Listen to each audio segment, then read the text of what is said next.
Now, in an effort to attain Vision 2030, and of course the 7th National Development Plan, the government of the Republic of Zambia has put in various measures in different sectors to ensure these objectives are met. One of such initiatives is the Zambia Agribusiness and Trade Project, a World Bank funded program implemented by the Ministry of Commerce, Trade and Industry. On today's edition of the Business Day, we're coming to you right from the Zambia Agribusiness and Trade Project. We'll learn and have an overview of what this project is all about. I'll be speaking to the project manager, Mr. Makai, and of course, various people and beneficiaries under this project. My name is Shingongo. I'm your host.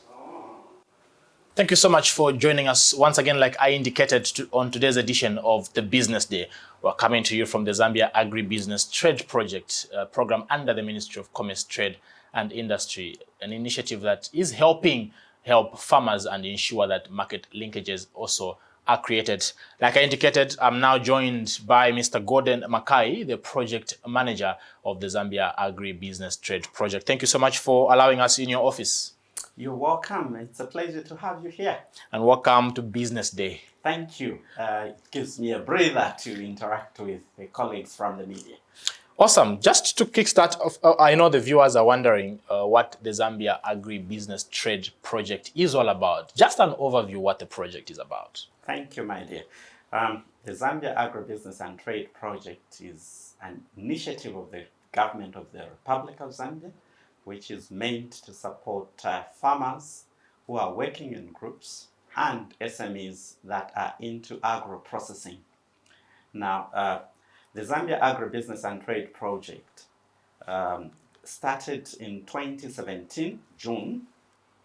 That's when the project was commissioned. And this is a project that is being supported with funding from the World Bank and being implemented by the Ministry of Commerce, Trade and Industry, basically to contribute to increased market linkages and firm growth in agribusiness.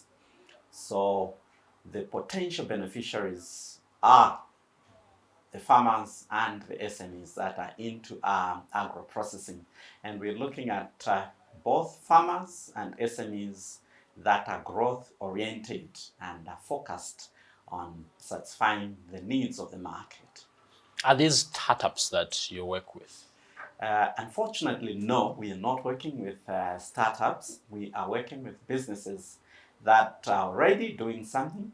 In fact, our criteria for selection is such that we only deal with businesses that have been in existence for 2 or more years.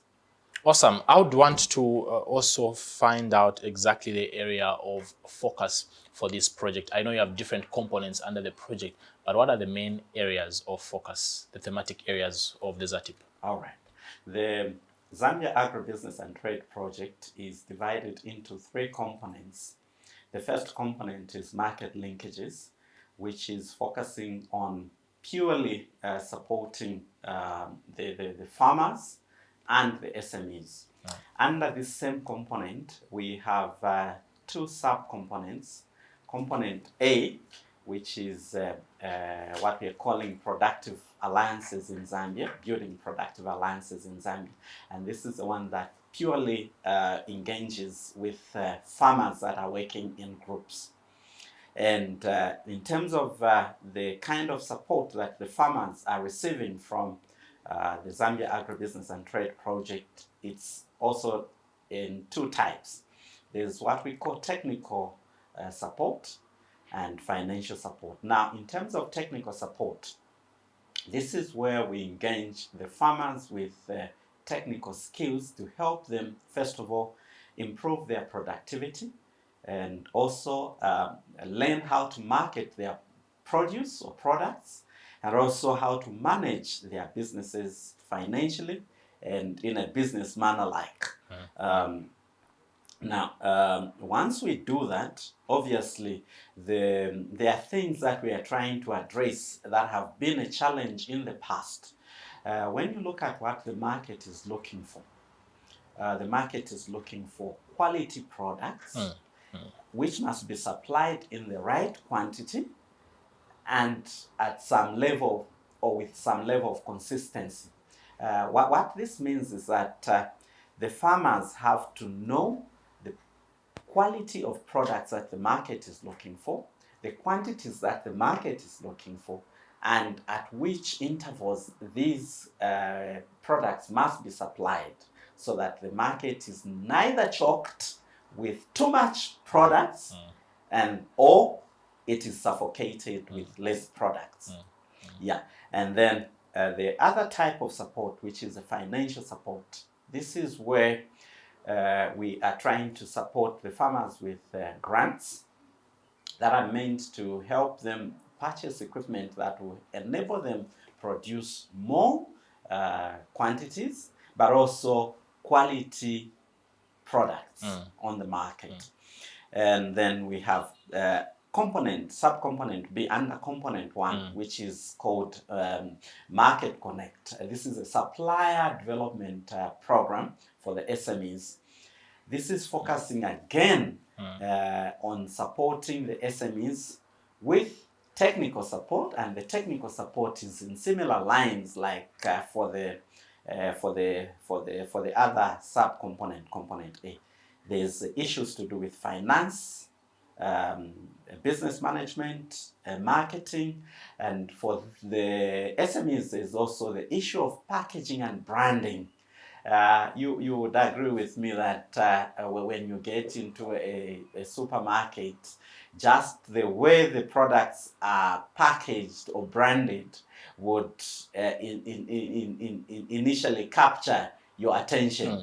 So we want our locally produced products to be properly branded and also packaged to ensure that they are able to catch the consumer's eye on first sight. And then there are issues to do with, obviously, the issue of increased production, the issue of quality products, and also consistency again. And then we are also supporting the SMEs with financial support, which comes in form of grants. And these are grants that are meant to help the SMEs procure equipment that they use to produce or for manufacturing whatever they are processing. Awesome. Before we move to the second component of the project, you've mentioned, I'm very happy to hear that the sub-component under the first component is the Market Connect, where you connect them to the market and the suppliers. I'm aware also that there's been shortages of some products in the country. Recently, we saw the government announcing the ban of the importation of table potatoes and onions. And shortly after that, we saw a shortage of those products in the country. How has your project then intervened in this manner? Yeah, thank you very much. Actually, our project comes in very handy. Actually, I would call our project, especially in the wake of COVID-19 pandemic, our project, I would call it a proper COVID-19 response to the economy of the country, in that this is a project that encourages our local farmers to produce in mass to be able to fill the gap that has been created, for instance, by the ban in the importation of potatoes, the Irish potatoes. And it comes very handy for me because the farmers now can produce in mass with the support that they are getting from this project. And I can assure you that though there has been initially that shortage that is being experienced, I can assure you that that gap will be closed in no time, because then the local farmers have realized that there's this niche which they need to take advantage of and be able to produce and fill that gap. Yes, the market is wide, and this is what we've been crying for as local producers, that there's no market. But then with this government intervention, the market is yawning, it's wide, and it remains up to you and me and the farmers out there to just produce the right quantities, the right quality, and at the consistency that the market requires. Another thing of interest for me, and of course the viewers, will be, we've heard just a few days ago, I was interacting with the ZAB's executive director, Mr. Mano Mtale, who was sharing that some of the challenges that farmers are facing when it comes to storage facilities. I was very delighted when you you mentioned that you're also supporting farmers with equipment, because that is something that has been a problem. I don't know if how the project has experienced this when it comes to storage facilities for farmers. Thank you very much. Yeah, indeed, the issue of storage facilities is very, very true. And this project recognizes that challenge. And I wish to mention to you that we have in our project a separate budget line that is focusing on supporting the farmers with what we are calling last mile infrastructure. And this is infrastructure that is meant to support the farmers as they are being linked to the market. And this infrastructure comes in different forms. We have 9 different types of infrastructure that we are supporting, among which we have the issue of the storage facilities. So this project is actually building storage facilities, cold rooms, and also the quarantine facilities for the farmers, so that the issue of storage is no longer an issue. But is it something that you attest to as a project that many farmers are facing that challenge? Yes, I would actually agree that yes, this is a challenge that is real, it is there, and that's why we have this intervention from this project to try and cover that gap. But apart from your project, I would also want to know the alternatives that are there for farmers that are watching and are facing such challenges of storage, because I understand you're limited, you can't be in every part of the corner of the country. So for those that are watching, what alternative measures from your research as a project you would advise? All right, thank you very much. Well, I know that there are a number of projects that government is running, and apart from that, the private sector also is actively involved in the agriculture sector. We have players like Musika, yes, Prospero. All these interventions are meant to try and help the farmers overcome the challenges that they are facing, not only the issue of storage facilities, but many other challenges that these farmers face, including the issue of marketing, storage, as you have rightly put it, and also the issues of finance, because yes, in as much as we have the Zambia Agribusiness and Trade Project, the financial muscle that we have is not adequate enough to cover each and every corner of this country, or each and every farmer that is facing a challenge related to finances out there. So that's why we have all these other interventions from other government projects as well as from the private sector.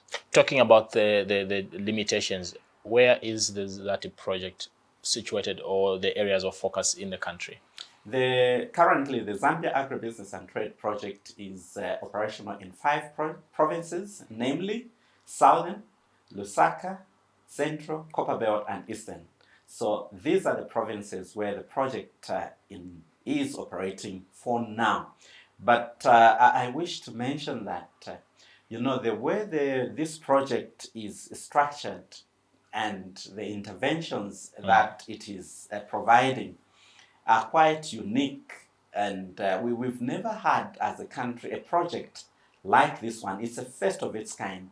So it is being run more or less on a pilot basis to see how well it performs, and if it achieves the intended objectives, which I should be quick to mention that it is achieving, then there are possibilities of actually ensuring that this project is rolled out countrywide, so that each and every corner of this country at least has a share in terms of benefits from this project. What was the criteria for selecting these particular 5 provinces out of 10 provinces? Of course, there was a feasibility study that was conducted, and it was from that feasibility study that was conducted that the initiators, including the decision makers or the doorkeepers, decided that we could start with the 5 provinces based on this actually data that was collected, analyzed, and based on that, a decision was arrived at to come up with the 5 provinces as the initial provinces that would be included in the pilot phase of this project. What are some of the major common crop types that your beneficiaries are focused on, that your project has really been supporting for the past few years now? I would say that we are supporting all types of crops, and only with the exception of course, marijuana and tobacco. Okay. Yes, and other timber products, such as maybe timber itself, we are not supporting that. But the forest-related products, we are, for instance, honey. So that we are supporting quite actively. And then we are also dealing with poultry and fish farming and dairy as well. Yeah. Awesome. Is there a particular crop type that is predominant in particular provinces? Apparently, well, our project is actually, I would say, is demand driven. So what we do is we don't go in a province and say, in this province, we want you to just cultivate maybe maize or soybeans. No. The farmers themselves know the best crops that are able to grow in their areas. And then they come to us to say, we want you to support this kind of crop, and we'll move in and support for as long as their business idea is viable and it's something that we can support as a project. I'll be interested also to know, Mr. Makai, on, I know huge funds are given to, I'm aware of huge dollars that are given to the beneficiaries. Someone will even be jealous, like, all this money being given to this particular cooperative or group. But what mechanism have you put in place as a project to ensure that the resources being given to people are actually used for the intended purpose? Thank you very much. We have quite stringent judiciary processes and mechanisms to monitor how these funds are used. For instance, when we disburse an amount of money to a cooperative or an SME, we ensure that before procurement of any equipment or animals or whatever it is that they're trying to procure is done, our procurement specialists, the experts who are the subject matter specialists are involved. And then we also work with other government departments and ministries. For instance, if you're trying to acquire yourself some dairy cows, the Ministry of Fisheries and Livestock is heavily involved to ensure that the right animals are sourced, paid for, and delivered to the beneficiary. So we do that. And then there are also monitoring visits that we do. We also conduct audits of the projects that we funded to just ensure that the resources are being used for the intended purpose and are not being wasted away. Why not use loan? Why grants? Well, it was government's intention that we support the farmers and SMEs with grants and not loans, for the reason that, when you look at the capacity and capabilities of most of our farmers and the SMEs, they don't have the financial muscle to borrow. Because when you give a loan, it's money that they have borrowed. And if the government was to come up with the same issue of loans, then obviously there are so many financial institutions that are giving out loans there. The farmers and the SMEs are not going there, so it would have been a failed project. So government thought it wise to try and empower the farmers and SMEs with grants. But mind you, there's a catch especially for the SMEs. There's what we call success sharing fees. When an SME receives support from the project, they are supposed to pay back a small percentage of their profit, which they would have accrued over and above what they were earning before the project began to support them. So that little percentage is paid back to the project. It is not as much as you would pay if you acquired a loan from either a bank or any other financial institution. It's a small amount that you pay as an appreciation for the support that you've been given or you've received from the project. And we intend to use that fund as a revolving fund to support many more other SMEs that may require help from the project. An overview, how many beneficiaries do you have from the time you started in June 2017? Currently, we are sitting on 55 producer organizations. These are cooperatives that we are supporting. In fact, in the next 1 week or so, this number is increasing to 68 because I have 13 that we are just completing the funding process with. And hopefully by next week, I think early next week, the 13 will be on our books and they would have received their first tranche payment from the project. Then I have 49 SMEs that have received financial support from the project. And then I have over 50 SMEs that have received only technical support from the project. So I would say currently we are sitting on 120 SMEs that have received support that is either technical or financial support. And then I have 55 producer organizations. These are farming cooperatives that have received support from the project. Is there a particular province that has more beneficiaries? Currently, we have seen that Southern Province has been leading, followed by Eastern Province, and now Eastern Province is coming up very well. It could be overtaking Southern Province probably. We have a call that is running, and I think it's closing today, 17. Actually, yes. The call is closing today. So we've seen how Eastern Province has come up with very good proposals, good business plans, and we're having to get more numbers coming from that province. And yeah, they are doing very well. But Copperbelt has also been doing very well. Of course, not forgetting Lusaka. Currently, I think Central Province is the one that is looking on to be like on the sluggish side. But we are also putting measures in place to try and also elevate the performance of Central Province.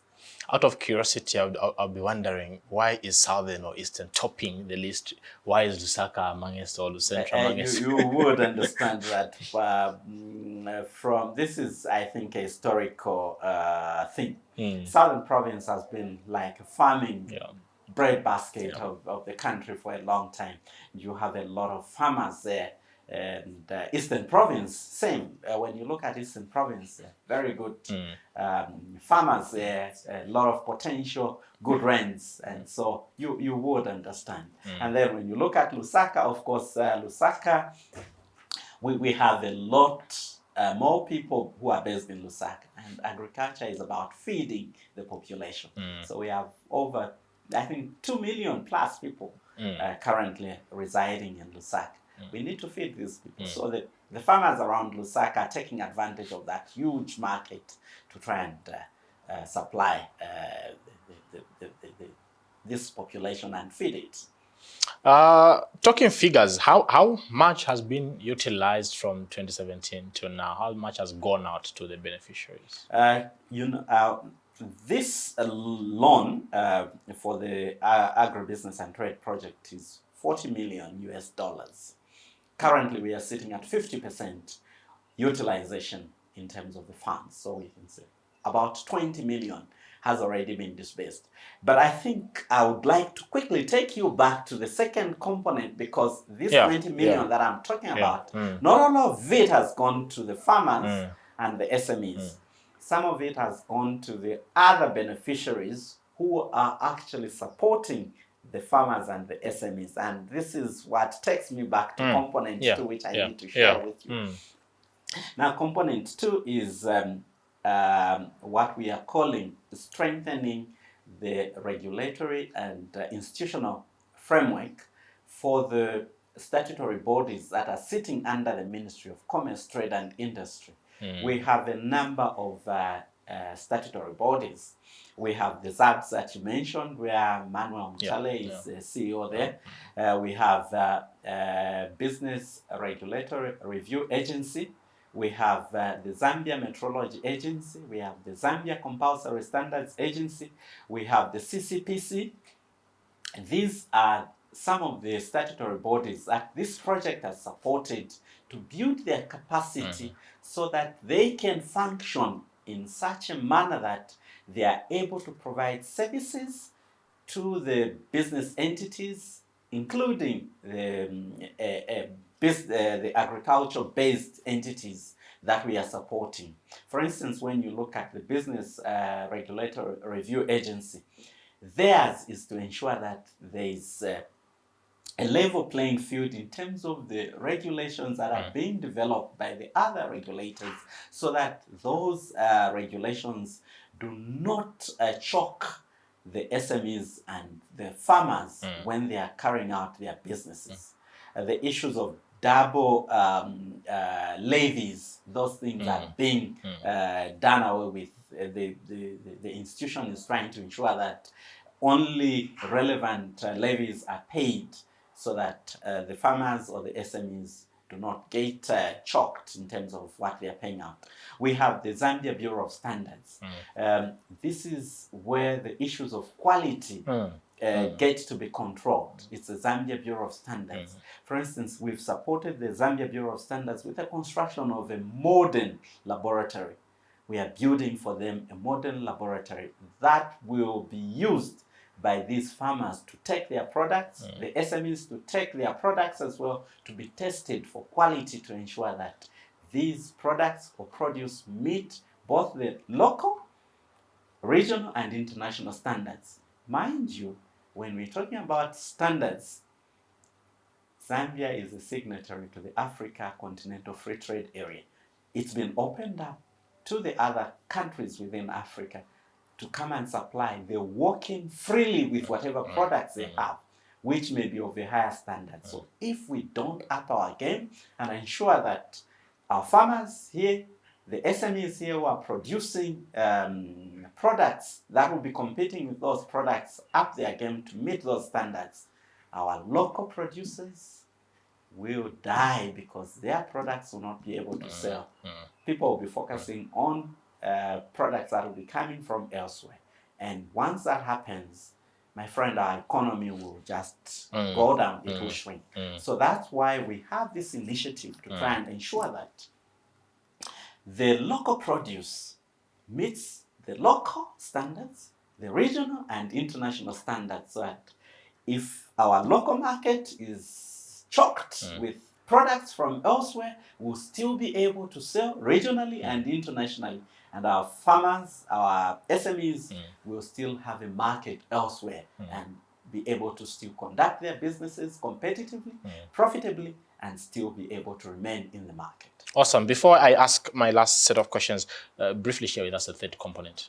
The third component is what we call a project management, monitoring, and evaluation. Now, obviously, this is a huge project with a lot of interventions that are being applied on the farmers and on the SMEs.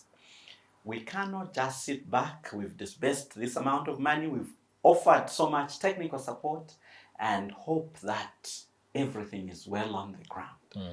There has to be a way of monitoring that these interventions that we have applied are really yielding the results and the impact that was initially planned.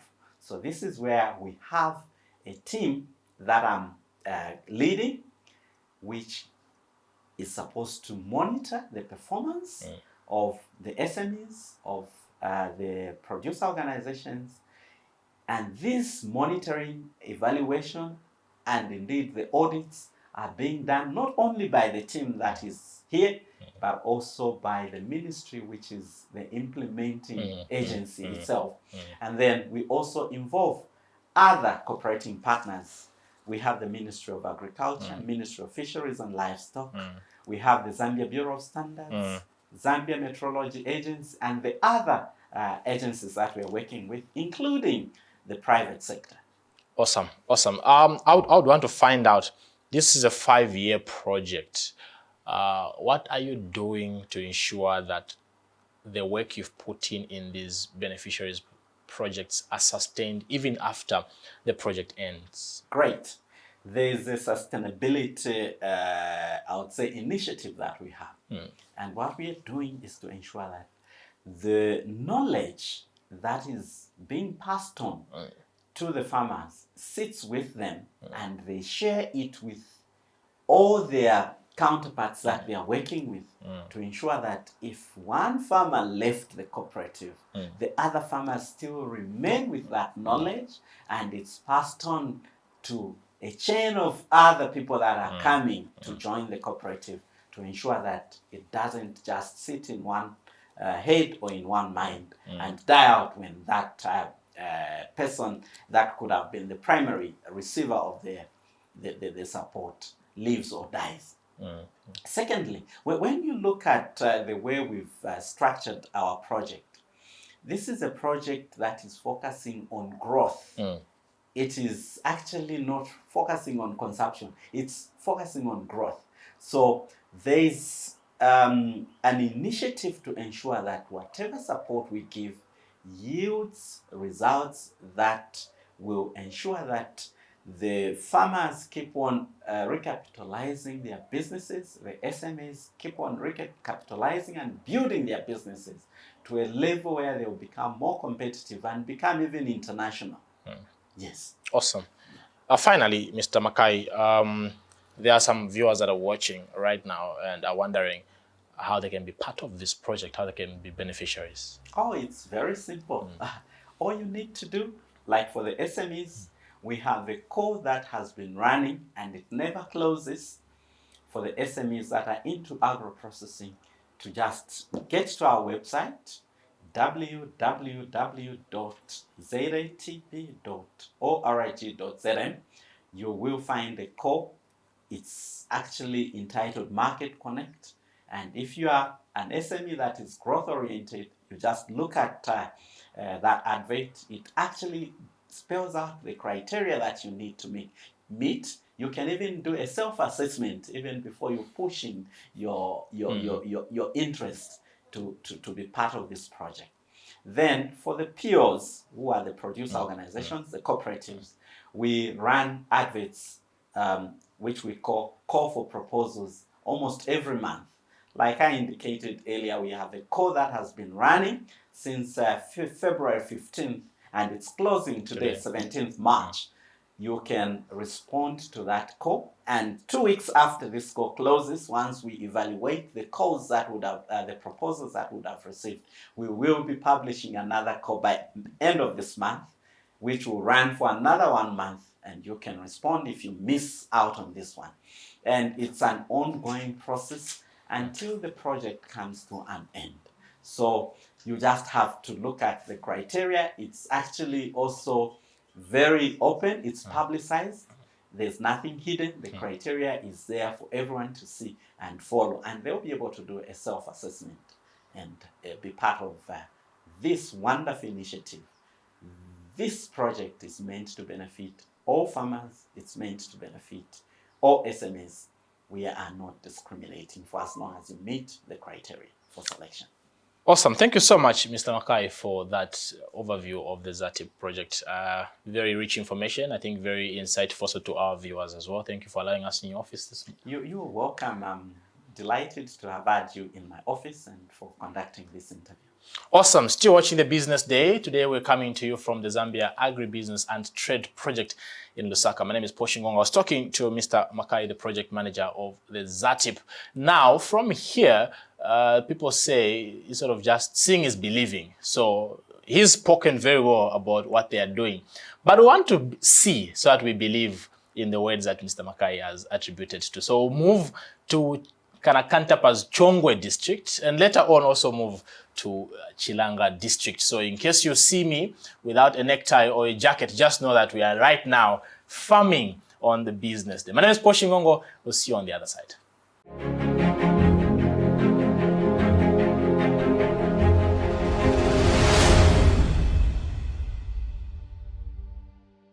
You're still watching the Business Day with me, Shingongo. Now, like I said, the necktie is out, the jacket is out because we are now in Kanakantapa, which is slightly over 35 kilometers from Lusaka's CBD. And now I'm joined by the chairperson for Kanakantapa Livestock and Dairy Cooperative, who share with us the projects under their cooperative and how ZATP has helped them. Welcome to Business Day. Thank you, sir. Indeed, I'm the chairperson for Kanakantapa Livestock and Dairy Cooperative. This is the cooperative that has been helped by ZATP. They bought us 60 dairy animals, of which those ones are now with us here. They are giving us a lot of milk. And this has also brought in other people to help us. For example, the Ministry of Fisheries and Livestock, they've come on board to help us grow the fodder and pasture so that we have good feed for our animals. It's not only Fisheries and Livestock, also DAS has come in to make sure that they've given us pasture and fodder to grow. That has even given us good market, which is Varun, that is the one now, the off-takers of our milk. And those are the things that have come on board because of what ZATP has helped us. How many cattle again? 60? 60, yes. Great. For 30 dairy farmers. Each member's got 2 animals. Out of 60, 12 are women and 18 are men.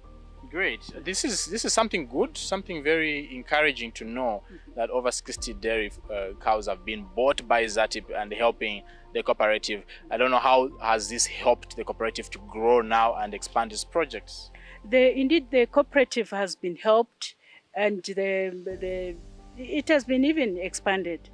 Because when you think of 60 dairy animals, these other people, those who didn't join the cooperative, they've now joined the cooperative. We've got a lot of people nearly every day, those who are attracted because of what we are doing, to come and help us, join the cooperative so that we even move further. They've even helped us to say these things, they're not even helping us individually. Even the people in the community, even at household level, we've been helped quite a lot.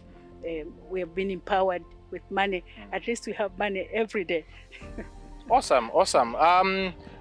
Margaret is one of the beneficiaries also of the project, and just behind us, I'm sure you can see some of the cows that are there. I don't know how you took this. Mnamvera bwanji kuti manje ng'ombe zabwera, and how imitandizani munjira za bwanji. Pamene vanatupasa ng'ombe ichite ni tandizo ba ZATP. Vanatupasa ndalama. Ndalama izo zokwana about 185 something. Then first ichite ni ng'ombe tinagula, tinachita 130. Zinabwera ng'ombe 330. But pa muntu umozi tinapasirwa ng'ombe 22. Tinali kulipira 6,000 muntu umozi pa ng'ombe 2 down payment. So tunaenda tagura ng'ombe za first kuchisamba, tatenga hafu ya ndalama yamene ili mu banki yamene vanatupasa va ZATP. So taenda tagura ng'ombe 330. So ndiye zamene muona mukola umu inabala kale. So pamene inabala kuseni nima kama 15 liters. Kumazulo nima kama 5 liters. Which means per day nima chita 20 liters. So kutandizo yaba ZATP yamene vanatutandiza chinawama maningi, but vanatupasa as a cooperative, but vanatupasa ng'ombe individual.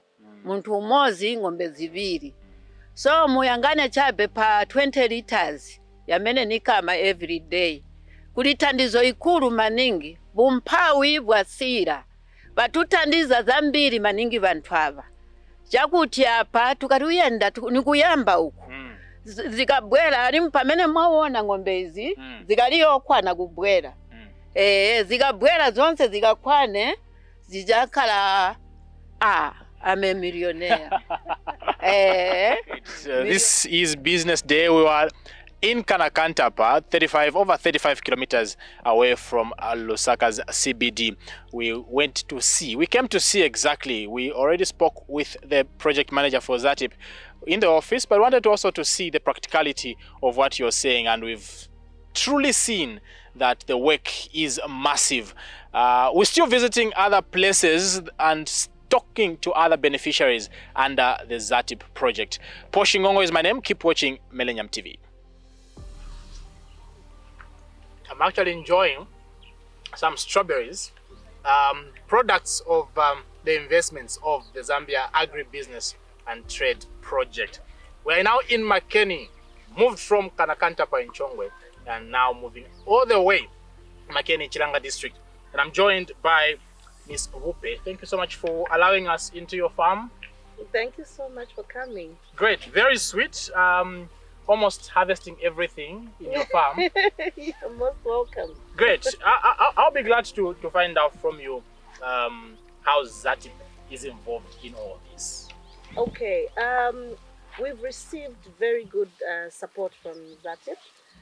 ZATP has supported us with most of our machinery for processing of the jam puree and also transportation, which has helped us with the deliveries and also picking from our outgrowers. They've also assisted us with cooler units where we are able to store the fruits before we actually deliver to our clientele. So all that support came from ZATP, and they're still giving us a lot of technical support through their different expatriates and experts in different fields of the business. So they've really supported us greatly in our business. When did you start this? We started this project about 8 years ago, and from then, you know how it is. If you want to upscale, it's a bit difficult if you don't have the capital injection. So we approached ZATP, and they were able to assist us. And right now, we are even at the level where we are exporting to Congo because of the transportation that they provided. The only way you can transport this in a long distance is to transport in a refrigerated vehicle, and they were able to get us one. And then this is a combination of the plantation here that you're seeing and also our outgrowers. So we are at an average of 4 tons, but we are, as you can see on the other side, we are waiting for that production to pick up so that our target, at least by the end of this year, should be between 9 to 10 tons. Because we've realized that the market is now ready to pick from a Zambian grower, and the demand is growing. And also we ventured into the export market as well. So that obviously gives us a little bit of strain, which means we have to scale up our production. So that's the project we're working on now, to scale up the production to at least between 9 to 10 tons a week. Awesome. In the next 3-5 years, where do we see Wupe and a farm? In the next 3-5 years, we see a lot of, I think, product range coming from strawberries. We have started already, as I mentioned, with the jam puree, and then we are at the point where we are ready to put it out on the market.